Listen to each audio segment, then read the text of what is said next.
Everybody, welcome to the Finding Your Podcast Niche panel on the digital media track.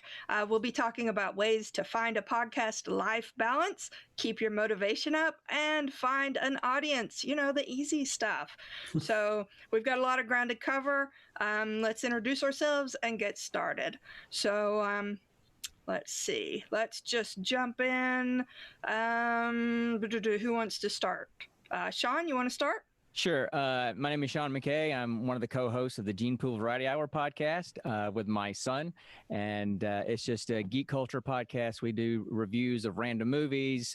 We usually have a geek debate question every episode, and then just talk a lot of geek culture and dad trying to get his son to move out of the house and live an adult life. So that's me. You want to just go down the line? Kurt, I think you're next. Oh, okay. Yeah, I couldn't tell. My name is Kurt Booten. I'm the co-host of two podcasts, Nook's Tavern, one about Animal Crossing New Horizons, FTH Beyond, which I'm the co-host with Charles McFall, Marvel Strike Force podcast, and my own solo podcast, which is Storytime with Kurt, where I read public domain books and make you fall asleep. Josh? My podcast is Quid Pro Roll. It's a D&D actual play podcast. The part where we get weird with it is that one of our players decided to introduce the concept of wrestling to the game, and it's now become borderline core to the mechanics of everything, much to the DM's chagrin. We're also working on potentially keep this between us. We're looking at maybe doing a Dungeons and Dragons newscast, kind of quick snippets and pro tips for running games and things like that. So we haven't yet launched that one, so you can't find it anywhere. But hopefully that will be out soon. Cool. Ellie? I am Ellie. I am the lead writer, director, and one of the voice actors for the Blood Crow Stories horror narrative podcast. We are currently in hiatus due to the pandemic. But we're in our fourth season telling new and different LGBT-leaning horror stories every season. CJ? Hi, I'm CJ Boat. I am the host and dungeon master of Exploding Dice, your Geek.io live play role-playing podcast, where we do whatever I feel like doing that particular week. Right now we're doing a homebrew 5e campaign, and I, too, was tossing around the idea of doing a Dungeons & Dragons Y'all are going to have to fight it out. With wrestling, of course.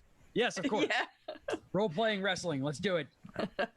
You wouldn't expect it to be as popular as it ends up being, honestly. Yeah, or we could It just actually sounds pretty work awesome. together on it. That works too. All right. Well, and I'm Kate Shaw. I'm host of Strange Animals podcast. We're about a nonfiction podcast about animals living, extinct, and imaginary.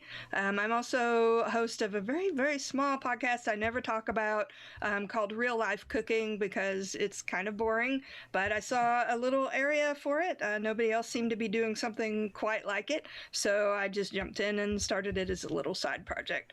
So anyway, that's us. We're all awesome. We're doing so much stuff. So to get us rolling, let's just go around. We don't have to go in any kind of order. Just jump in as you think of things. But how did you all decide on the topic or the focus of your podcast? How did you narrow it down, basically? For me, it was there weren't that many American Horror Story formatted horror audio dramas. It was either one long narrative or it was lots of little short stories. So we wanted to tell a season long worth of a story. And I just really loved BioShock, and I wanted to make a BioShock style narrative that grew wildly out of control. And now we've done a BioShock-esque one. We've done a Western, a sci-fi one, and now we're doing old Hollywood. So I'll jump in. So my Storytime with Kurt podcast came about because I like reading, and I like reading. I loved when my kids were young to read to them before they went to bed. That was like a daily ritual that I loved as much, if not more, than they did. And when I started looking around for something like that, you have your audiobooks, which are fine and they're great. I actually really like them. And then you have your audio dramas, like Blood Crow stories. I'm going to use the term drama in that, but you have that, but you don't have kind of the more informal in between, and that's what I wanted. The whole point of my podcast is to read it as if your dad or your grandfather was reading to you, and if you fall asleep while I'm reading, I've done my job. That's why I love it, actually. Well, thanks. Well, and the other part of it is it gives me the freedom to not be perfect. I don't want it to be an audiobook. I really don't.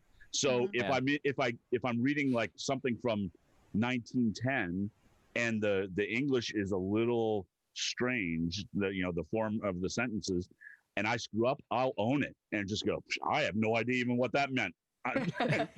That's the charm of the show, though. Well, and that that extra granddad reading to you feel. And that's what I try to do. And so we started out with reading Tom Swift novels because there were like 110 of them, and they're all in the public domain. Yeah. And I'm in the middle of doing Great Expectations right now, which has its own challenge. Yeah, I'll tell you what. The Tom Swift stuff is very pop culture-y in the way that it's written. And then Dickens goes, oh, this is what an author actually, what an actual writer writes like, because it's night and day quality level. I mean, it's just so much better. So over Christmas, I read A Christmas Carol, and awesome. It was fabulous. I loved reading that story because I had never read it before. So sorry, I rambled. No, that's good. That's okay. Interesting. Okay. Yeah. So that's why. Okay. Well, my son and I, we live in a house full of muggles. We're the only ones that do DragonCon. We're the nerds of the house, and we would spend hours talking about anything nerd or geeky and get the eye rolls from everybody else in the house. And we just decided one day, hey, let's do a podcast with it and just kind of goof off and have fun with it. We're both extremely ADHD, and so we originally started with, that's what's called the Gene Pool Variety Hour, because we're kind of all over the place. We chase a lot of chickens. That's why he's here.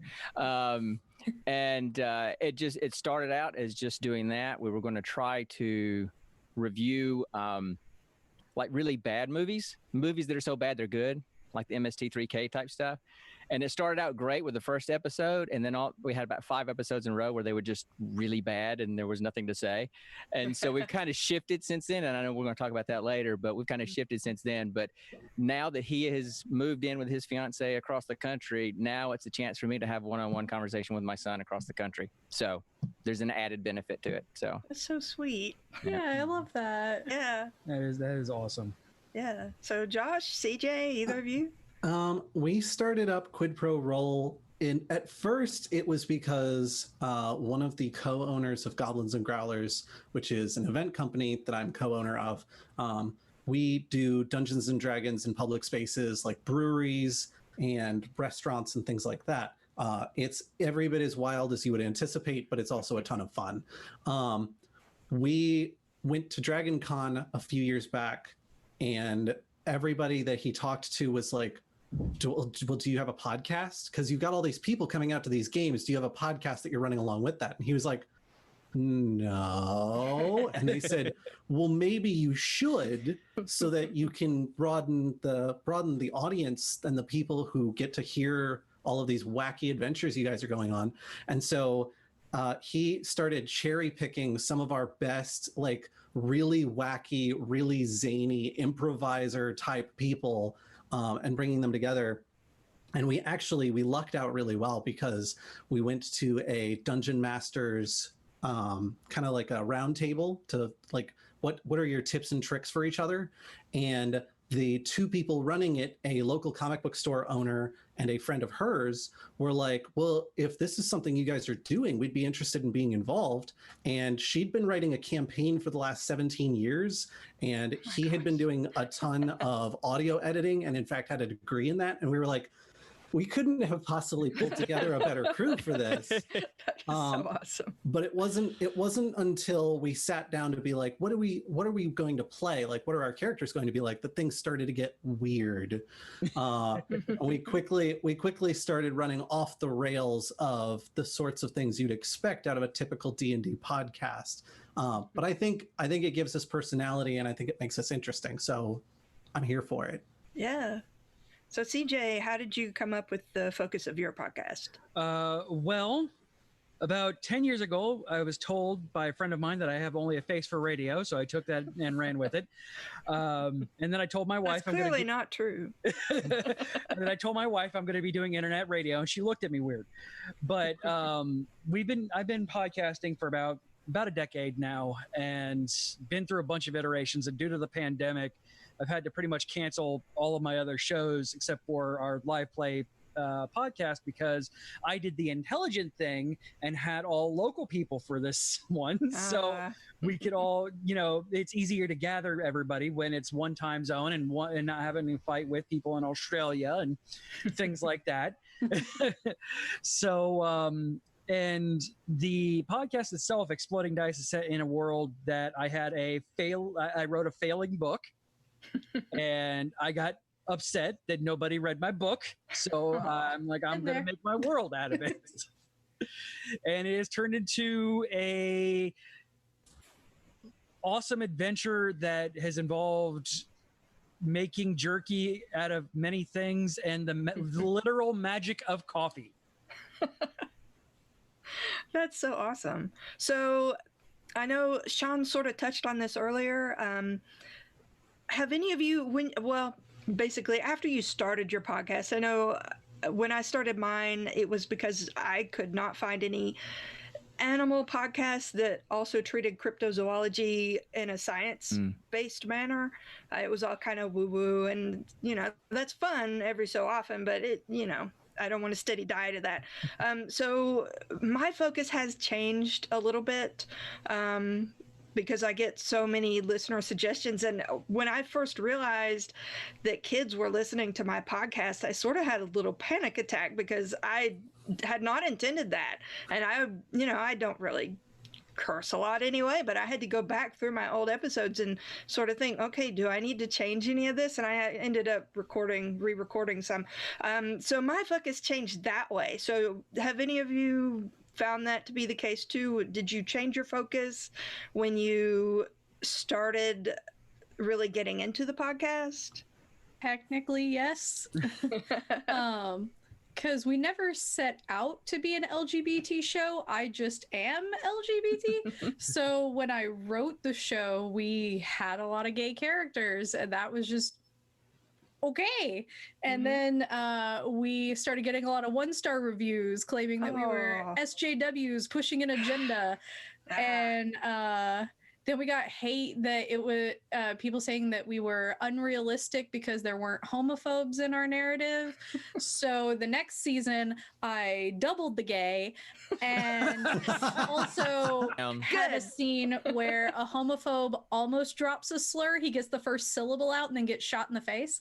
All right. And then from then on out, and so we kind of doubled down on no, the fact that you don't think that we can just exist in a horror narrative is really dumb.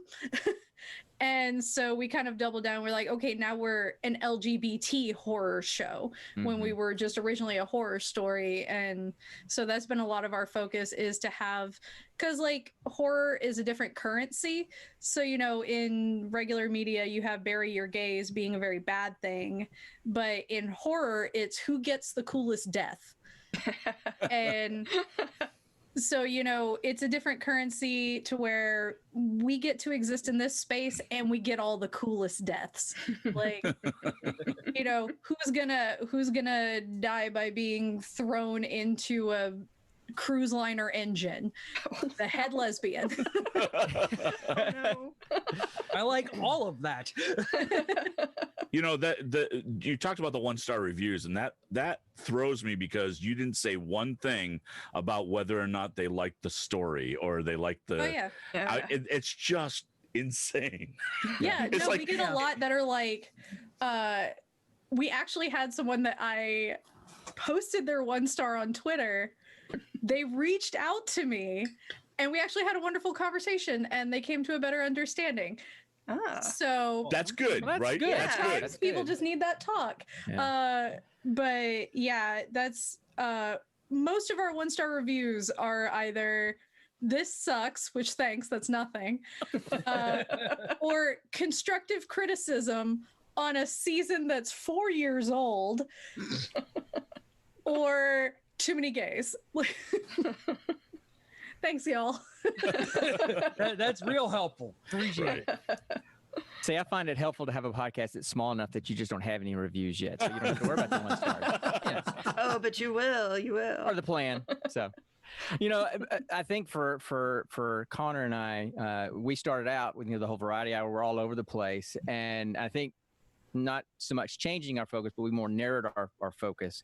I was talking to a lot of the guys at the track last year. I was talking to Stephen and Charles and Bobby. I was talking to a lot of different people, Mike, and they said it's great to have a, kind of be all over the place. That's kind of funny because of the ADHD stuff, but you need to have a hook, kind of a foundation.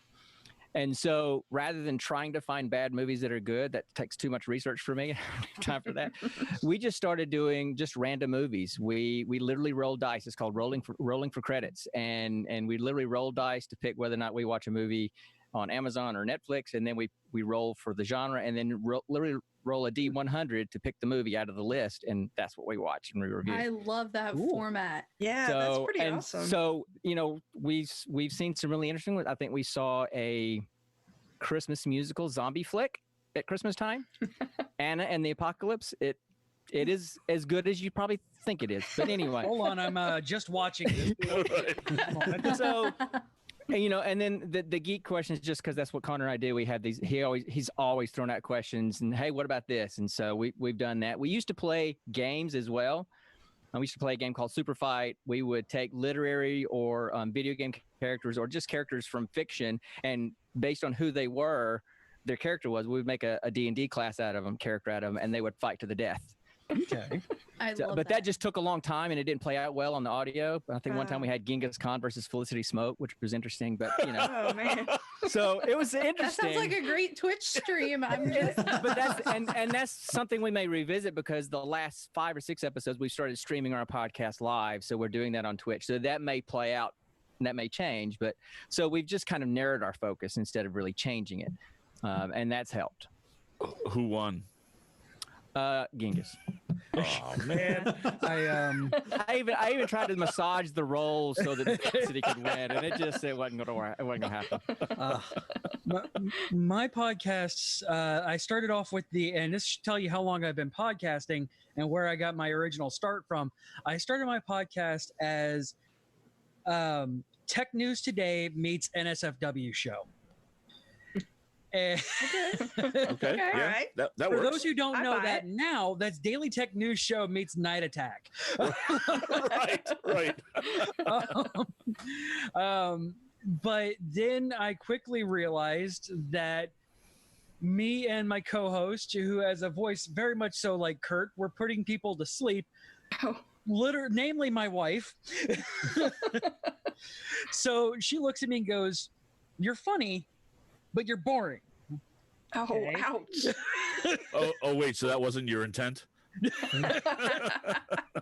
I quickly realized that tech news and comedy don't really roll well together. So it kind of rolled into a variety show, much like Sean was talking about, where we played games, watched movies, just kind of an entire spectrum of geek nim. And we started playing a D&D game on there, and that's where Exploding Dice came from. It was originally called the Mana Pool, and then Wizards of the Coast said, "Hey, if you stop using that name, we'll send you free stuff." Hey. So I said, okay. And if you don't, Yeah. Then If you don't, we'll send you new stuff. Oh, the only thing they'll send me is 10d6 lawyers, and I don't want that. They're on page 666 of the Monster Manual. Exactly. Asmodeus' best partners.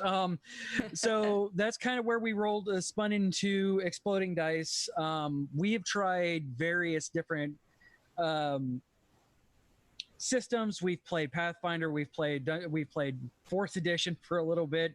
We've played 5th edition, Pathfinder 2e, Open Legend, and that's kind of what we do on a season by season basis. It continues the storyline in the same multiverse, but we try a different system every season.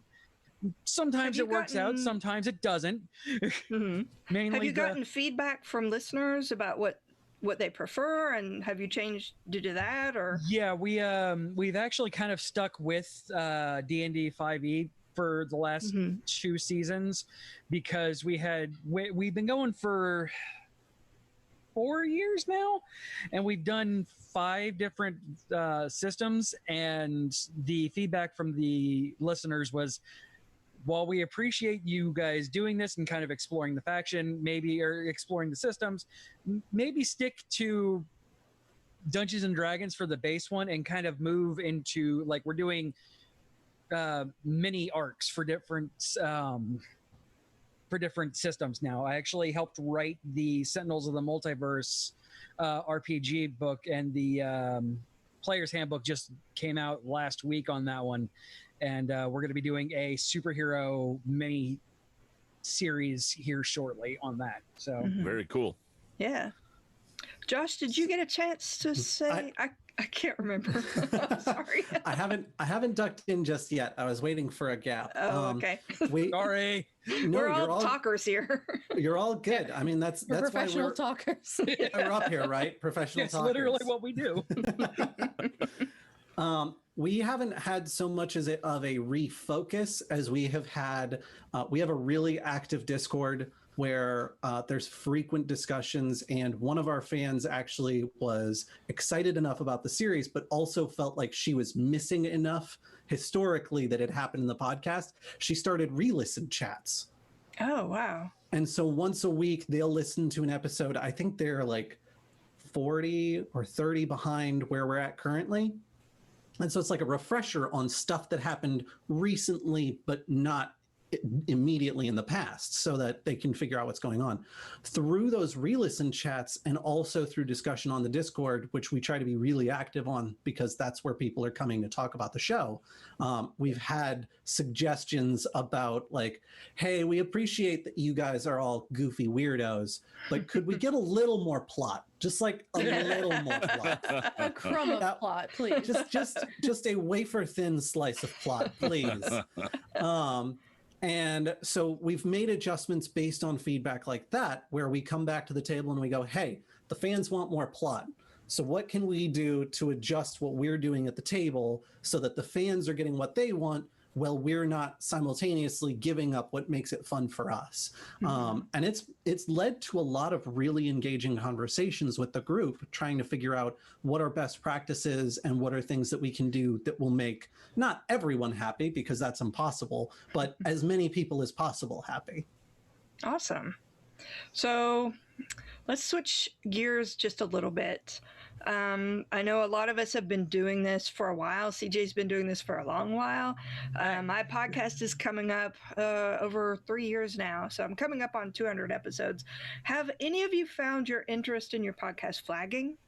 And how do you stay motivated? So that's a big confession on me that I'll say yes. Just because when I was the primary and sole writer, I was writing 30-page scripts for 20 episodes a season. Oh, wow. And I was doing that 24/7. And by the time we got to, and like, I started bringing in kind of like a couple additional writers, take some of the load off. But I could, you see the burnout coming on the horizon. And so for our 4th season, I have a friend who is an amazing writer, and he's been on the show, so he knows us and knows our style and everything.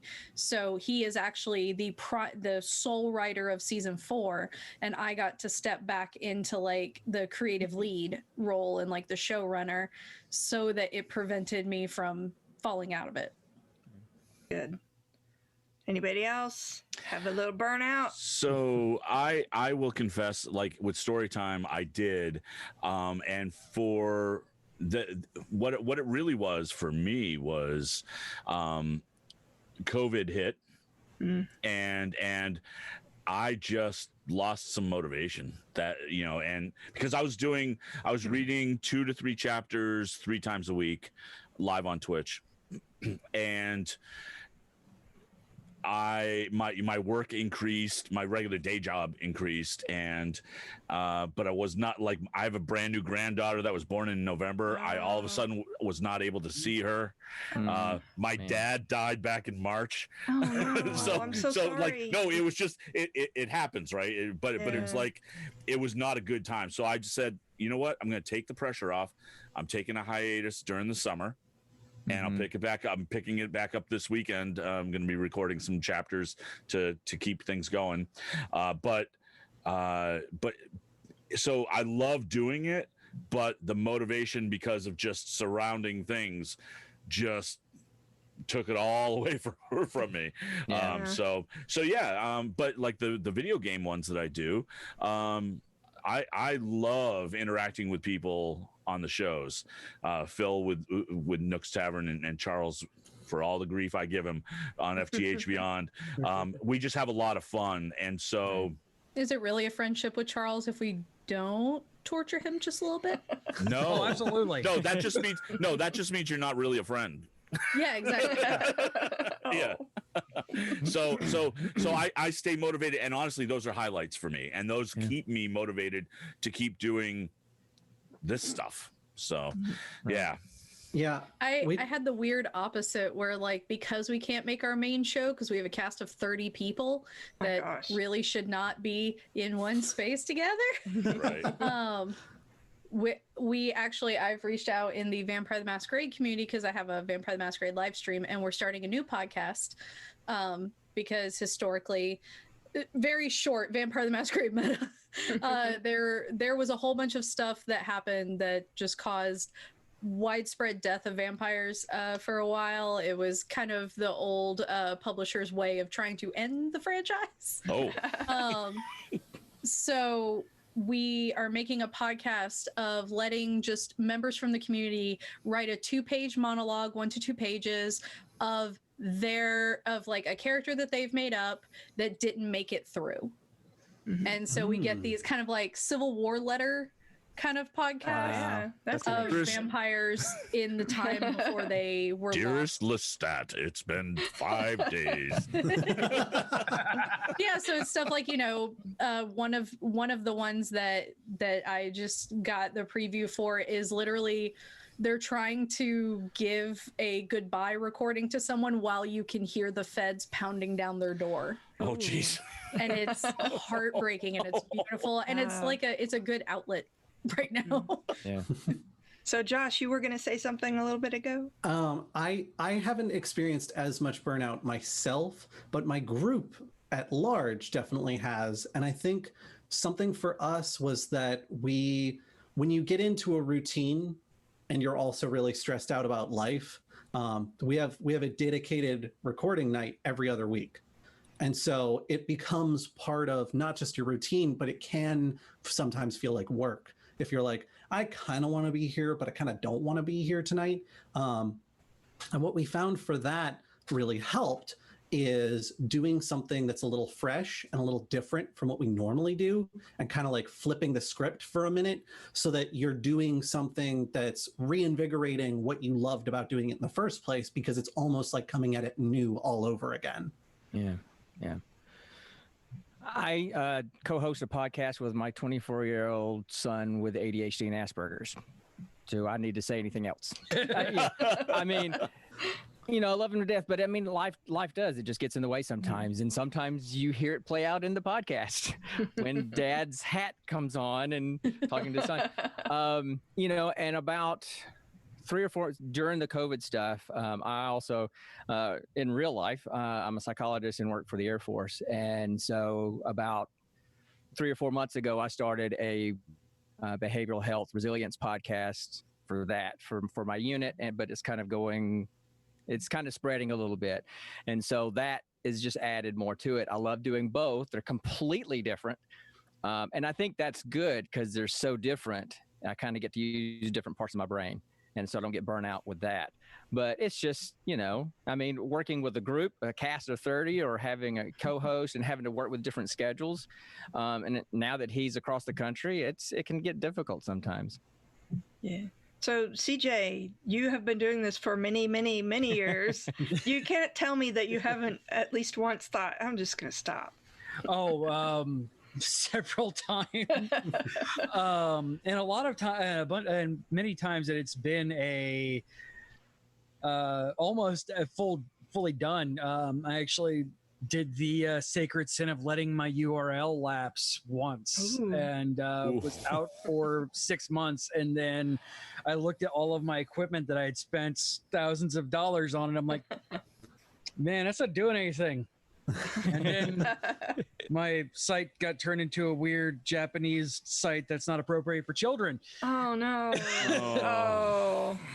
Oh no. Did you get it back? Yes, I eventually got it back. Mainly because my friend is a lawyer. Hey, all right. Hi, Christy. Good job, Christy. Yeah. But especially with the COVID stuff recently, which is my major one. My youngest son was born in April of last year. And oh wow. It was fine while he was little. I had done so to put on the fact that I've been doing this longer than my children have been born. I was doing a podcast a day. And different podcasts every day. So I hit the wall hard. Yeah. And then I got diagnosed with bipolar and ADHD. So that explained a lot. I finally realized that doing the one podcast, the D&D podcast, is where I should be right now. And that is one of those things, especially if you have a family, you can't play around with burnout. It takes you down a really dark road. Yeah. So I spent a lot of time with my family and got closer to my friends, and then started getting creative again. And now I'm back here. Awesome. We're glad. Yeah, I do a lot of research for mine, and that just takes so much time. And some weeks I just think, why am I even doing this? And then I'll get an email from some kid saying, my favorite animal is a snail, and I wish you would talk about this particular kind of snail. And I'm like, that's so sweet, and people actually want to listen to my horrible voice. So, and that voice is delightful. Don't say that. Well, I love your voice. Thank you. It took me a while to get to the point where I didn't think I sounded like a cartoon character, and I really think part of that is just audio quality. Well, and like your voice for your podcast, it hard to explain. You're teaching, but it's never like in a condescending way. Like, right. It really comes across that you're just happy for people to learn. Yeah, and if I don't get excited about a topic, I can't get it across as excited. So, that gives me a little bit of push. And now the other podcast, my real life cooking, I drop it sometimes. It's just a side project. Like a episode was supposed to come out today. It didn't come out today because I just haven't had time to cook, much less record, because that's part of it. So, so anyway, we may come back to this topic if we have time, but I definitely want to make sure that we talk about the best way we found to get the word out about your podcast. I know word of mouth for me has been huge. I don't really do much at all. Yeah, DragonCon really does help. I mean, lots of people are interested. So I have new stickers this year. I had badge ribbons made this year. I was so ready. I have the cutest stickers and badge ribbons, and they say Bigfoot believes in you. And I was gonna give them out to everyone. You were all gonna have one, but nice. if you want one, just email me or let me know. I'll send you one. But 100%. I absolutely need to have that. Okay, let me know, definitely. Networking events like DragonCon, where we all get to talk to each other, and then guesting on each other's shows when we have nothing to do with the show, really helps expand it. Because, like, with Letters from the Edge of Night is our other podcast. With bringing in different members of the community, they're all in different aspects of the community that, people that listen to us in one avenue probably don't listen to that person. So let's bring them in and have them do something with us. And that's grown the community a lot, because then you get, your podcast initially is going to capture the people who definitely want to listen to something like yours. And then it's about reaching out to find the people who go, and are willing to give you a shot. Yeah, I would say that the networking at some place like DragonCon is, I mean, you can't oversell that. I mean, last year I was sitting in the audience asking questions to the panels and, trying to get this thing off the ground. We've been trying for 3 years to get this thing off the ground, and now I'm on a panel now, and it's just the chance to talk to other people, and it's the relationships that you build, not just at DragonCon, but throughout the year. I mean, being on the Legion of Dorks Discord all year with Stephen and Ashley and all those guys, I mean, that has been a huge support for me. They've been very encouraging and giving me pointers, and that's just really been a blessing for me. And just the word of mouth thing. And, we're such a weird podcast. I mean, the Gene Pool Variety Hour, what in the world? Why would somebody want to listen to something called that? So it's going to have to kind of be word of mouth, to get there. But that's okay, because if ultimately it comes down to, if we don't have a bunch of listeners, that's fine. He and I have fun, Yeah, I think the big thing for Quid Pro Roll has been engaging the audience as much as we can. We've got our Discord. We're all active in our Discord, right down to the guy who does all of the mixing and production. So anytime somebody's like, oh, the musical key for this is just like, he can pop in and be like, oh yeah, what I did was this, and then I put this over that. And if you wanted to do this at your home, in your house, these are the tools you could use for that. And that's stuff like that is really fun for people, but it also helps you to feel like we're not just like amorphous blobs speaking into the void and then they're hearing it. We are people just like they are people, and it makes them feel a lot more like they are at the table with us, as opposed to just listening to us play something out. And I think that brings a lot of value for folks. And I think that sense of community is really big in getting that word of mouth spread. Yeah. It's a little weird for the Storytime podcast that I've got, because when I was looking at doing it, I did a lot of research to try to find similar podcasts, and there really isn't a whole heck of a lot out there. And so there's no Discord, there's no real community. And so literally, like, I started out with Tom Swift novels, and the biggest marketing, I guess, for lack of a better term, I could do was I started joining Tom Swift fan clubs that I could find, just to put the word out, and tried to find like storyteller groups, things like that, because it's, when I do the podcast with Phil, Nook's Tavern for Animal Crossing is one of the biggest games of the year, right? So finding places to promote there, that's easy. That it's just you throw a bunch of information out there. But for Storytime, it's a slow roll, and it's still a slow roll.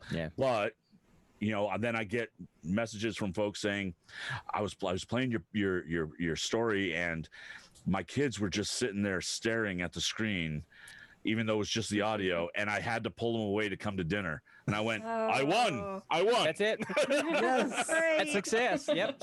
So for me, that kind of thing is really valuable.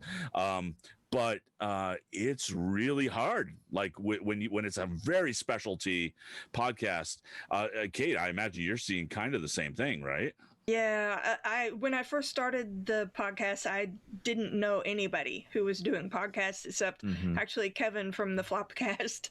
He was the first podcast I ever listened to, and absolutely nothing like mine. So, but then once I started doing it, I found people who were approaching me who were doing animal podcasts. Cool. And we sort of have a little community going. I'm not super active online except on Twitter, but I do a little bit about that. But early on, it was really helpful to have the other animal podcasters just sort of spread the word about my podcast. And then I try and when we see new people come in with new animal podcasts, we try and get the word out too. So, everybody gets helped.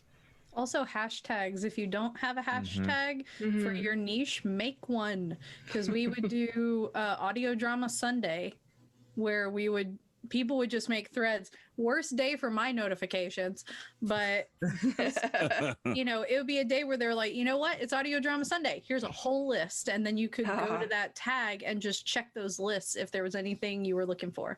Cool. So the gaming, I don't know a whole lot about the gaming podcasts because I don't really listen to them. Although I need to listen to both of yours, Josh and CJ. Have you had trouble finding sort of a community? Is it a lot of people? Is it a few people? So what I'll say with regard to that is when I was talking about Discord earlier, we made our own Discord. Okay. And then we started talking about, if you want to come hang out with the cast and talk to them on a pretty regular basis, just come join our Discord because we're on there all the time. And that, I think, has been a lot of help for us because it's not just a Discord for D&D. It's a Discord for us specifically. And so a lot of people who were already fans are then recruiting their friends to come in because they love the weird memes that we're sharing and things like that. And then as we expand the things that we're doing with our other projects, all of that comes into that same Discord. And so all of the audience ultimately gets funneled kind of into the same community space where they all have very shared interests. And it is, honestly, it's one of the most wholesome communities I've ever been a part of. I'm so proud of our community. Oh, that's so great. That's nice. That is awesome. I run into the issue where the gaming community, especially in the world of involving Critical Role, it's very hard to get to be unique in the D&D spectrum. Thankfully, I had a small but loyal fan base that I've congregated over the years. And by I mean small. Most of my biggest fans are currently in my house. But it's very hard it's very hard to get a name going in a space that's taken up by such giants. But it's also, in a way, I don't really have a spectrum of where there's nothing, like there's no, like your animal podcast. I can't really, I can imagine it's kind of that same coin kind of thing there. It's just easier for people to find, but then you get things like the Matt Mercer effect for people who play D&D, where I got a comment the other day when I came back from hiatus. 3 of your voices sound the same. I'm like, yeah, because I do 17 voices an episode. I would lose it if I got that feedback on ATL by night. Like, our entire vampire council are all women. Guess what? At least 2 of them sound alike. Yeah, exactly. And I'm a voice actor, for frick's sake. I'm not. I'm trying to get into that spectrum. But so it's an interesting thing where it's so easy and hard at the same time to be noticed. Discord is a big thing. I did a lot of in other D&D Discords where I would become moderator and things like that, and kind of spun that into there. I'm also a content creator for Magic the Gathering Arena, so people found me through there. But it's I feel like the small community is nice. I heard a few years back at DragonCon, Justin Robert Young said, nobody listens to your podcast, and that's okay. Because if 10 people came to your house every week and listened to you, you would be a cult follower or a cult leader. And I'm like, you know what? Don't you want to build a cult? Yeah. Isn't that what we all want? So that's when I stopped looking at the numbers. That showed up in the Twitch that I just saw. Yeah. How to get over fear of sharing a niche passion and self-doubt. Oh. And for me, it's the simultaneous, no one's going to listen. So if you suck your first few episodes, it's fine. And then the people that naturally find you when you're starting are the people who typically wind up staying with you forever. And one of our first fans is now my assistant lore master on ATL by night. So awesome. Well, we are running low on time, and I want to make sure everybody knows how to find you all. So let's sort of wrap it up there. And let's see. Sean, you want to start? Sure. We're the Gene Pool Variety Hour. You can find us anywhere you find podcasts. Just search for Gene Pool Variety Hour. If you're interested in the military mental health one that I do, it's called Reinforce Radio, and you can also find it anywhere you find podcasts. We stream the podcast. We stream the Gene Pool every other Friday night at 8:00. So in about an hour or so, I'll be back on Twitch doing that with him. And so we're at Gene Pool Podcast on Twitch. And you can find me on Twitter at HeadGamer, and that's where we are. Awesome. We want to just go down the road. Kurt? Sure. You can find me on Twitter at VO by Kurt. You can find me all over Twitch at Kurtstable, which is spelled Kurt Stable. And on Mondays and Thursday nights, I'm on FTH Beyond right here on Twitch, as well as Nook's Tavern on Thursday evenings, and Storytime with Kurt all over the internet, because I'm the only one.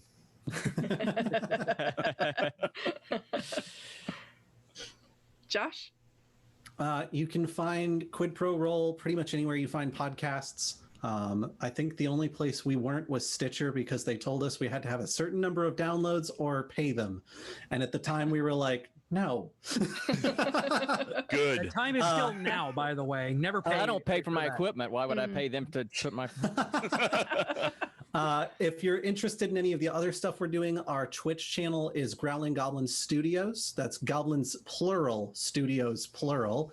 And we also have a website, which is goblinsandgrowlers.com, which goes into everything, Quid Pro Roll included. Ellie? I am Ellie Collins. You can find me on Twitter, Ellie_A_Collins. The Blood Crow Stories is our horror narrative podcast with an LGBT spin. We are currently on hiatus, but what a great time to catch up. And you can catch me here on Twitch on Tuesdays with ATL by Night, a Vampire the Masquerade Chronicle set in Atlanta. Season 3 begins next week. CJ. And that is twitch.tv/ATL by Night. Sorry. No, that's good. Oh, you're fine. Twitch.tv/Geeko Show. Geek-io.net/Discord is where you can hang out with us. I'm doing the end of my podcast feed. I'm sorry. I do that too. Anytime I guest. Yeah. I have a script in my head that I just kind of go through. Sorry, I didn't mean to do that. Twitch.tv/Geek.io Show. You can follow me personally at twitter.com/Dragoskai, DRAGOSKAI. All right. And I'm Kate Shaw of Strange Animals Podcast. You can find it strangeanimalspodcast.blueberry.net, or find wherever you listen to podcasts. Same with Real Life Cooking.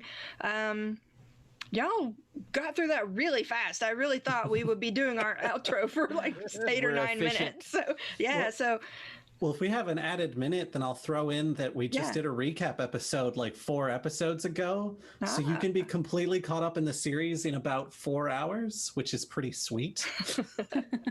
Definitely. That's pretty awesome. Let's see. There is one comment about tips on overcoming stage fright, which I think, Ellie, you had started to sort of mention that. No one's going to listen finish to the that beginning, thought? and the people that find you organically will love you.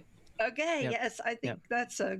Anybody else have something to jump in on that? We got a minute or two. Those who mind don't matter, and those who matter don't mind. Yeah. Simple enough. That's totally fair. And I would add to that if you're passionate enough to be putting yourself out there and broadcasting this out to the world, then people are going to recognize that. And much as Sean said, the people who really matter, they're going to be the ones who get it. Mm. Yeah.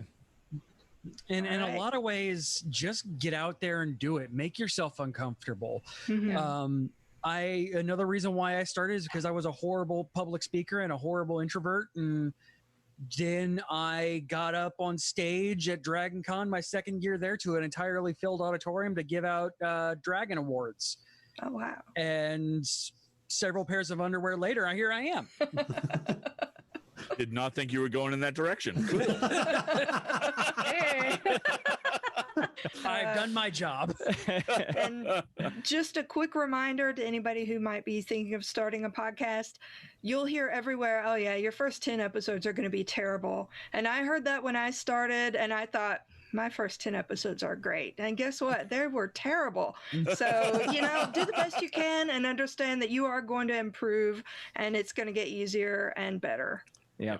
All right. And if you're trying to start your own podcast, get on the DragonCon Digital Media Track Discord, because there's a ton of really smart people on there that have lots of really good info. And a lot of us are more than willing to answer questions and give advice. Absolutely. Absolutely. Yeah. All right. Well, thank you all for coming, and thanks everybody for listening. If we have any listeners, I'm sure we do. So great. All right. Have a great DragonCon, everyone. Thank you. Thanks, guys. Bye, y'all. Bye.